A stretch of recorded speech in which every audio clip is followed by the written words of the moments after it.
97 days of debate, posturing, and procedural delays. 97 days of the Galactic Assembly arguing over a single humanitarian crisis, the Talon plague ravaging the Outer Rim colonies, killing millions across dozens of species. Earth had offered a solution on day 1. Dr. Sarah Chen, humanity's chief medical officer, had presented a cure, a retroviral treatment that human scientists had developed in their orbital laboratories. It was effective, cheap to manufacture, and ready for immediate distribution. The Assembly had formed a committee to study the proposal. On day 15, the committee recommended forming a subcommittee to verify human claims. On day 30, the subcommittee suggested a thorough safety review that would take 6 months. On day 45, the review board requested additional documentation that had already been provided 3 times. Ambassador Marcus Webb had maintained his composure through it all. He sat in the human delegation box, hands folded, expression neutral, while bureaucrats debated whether the cure's molecular structure aligned with 17 different species' pharmaceutical regulations. While they argued about patent rights, profit margins, and which corporations would control distribution. While people died by the thousands every day. Ambassador Webb, the Assembly Speaker, had asked on day 63, "Surely you understand that proper protocols must be followed? We cannot simply distribute an untested treatment." "It's been tested," Webb had replied calmly. "Extensively. We've provided all the data." "Yes, but by human standards. We need to ensure. People are dying. Which is why we must be thorough, to prevent even more deaths from an improperly vetted cure." Webb had said nothing more.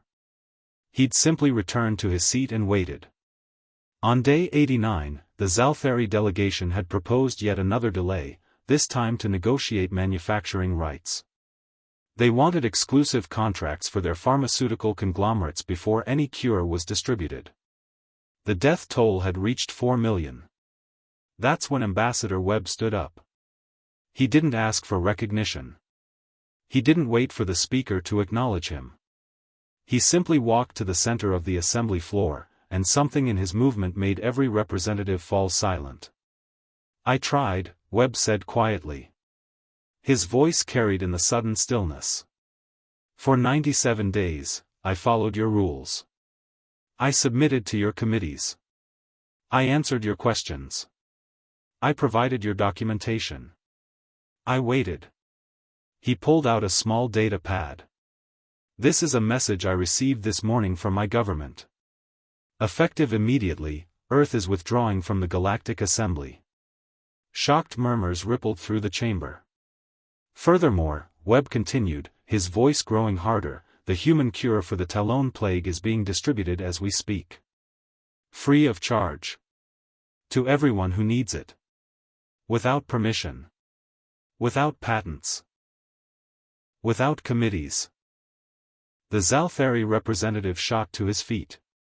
"You cannot, that's a violation of. 43 human medical vessels have already jumped to the Outer Rim," Webb said, speaking over him. "They're being escorted by the Earth Defense Fleet. All of it. Every ship we have. Anyone who interferes will be considered hostile." The chamber erupted in chaos. "This is an act of aggression," someone shouted. "You'll be sanctioned," another cried. "You're breaking interstellar law." Webb's laugh silenced them. It wasn't a pleasant sound. "Interstellar law," he repeated. "Let me tell you about human law. We have a principle called duty to rescue. It means when someone is dying and you can help them, you must. Not when it's convenient. Not when it's profitable. Not after 97 days of committees. Immediately."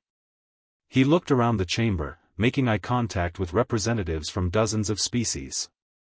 "You want to sanction us? Go ahead. Cut us off from your trade networks.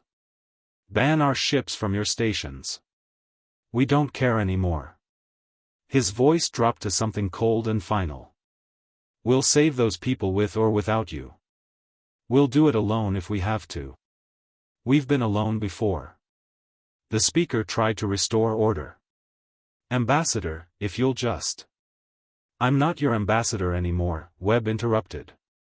"I'm done asking permission to do the right thing." He turned to leave, then paused. "Oh, and one more thing. Every species in this assembly has at some point asked Earth for help. Military assistance, disaster relief, famine aid, medical support. We gave it. Every single time. No committees. No delays. No conditions." He looked back at them, and there was something in his eyes that made ancient species, civilizations millions of years old, feel suddenly very young and very afraid. "Don't ask us for help again. Not after this. Not after you made us watch 4 million people die while you argued about paperwork." Ambassador Marcus Webb walked out of the Galactic Assembly. Behind him, representatives sat in stunned silence, finally understanding a fundamental truth about humans: patience has limits. Even for a species that had spent centuries trying to be civilized. 97 days later, the Talon plague was eradicated. Human medical teams saved over 60 million lives, working around the clock without support from the Assembly. The sanctions against Earth lasted 3 months before they quietly dissolved.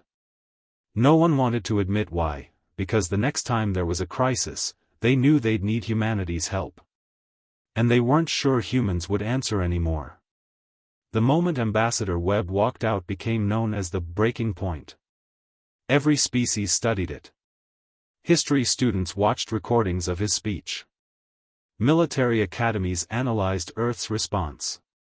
Because they all learned the same lesson that day. Never mistake human patience for infinite tolerance. Some limits, once crossed, can never be uncrossed.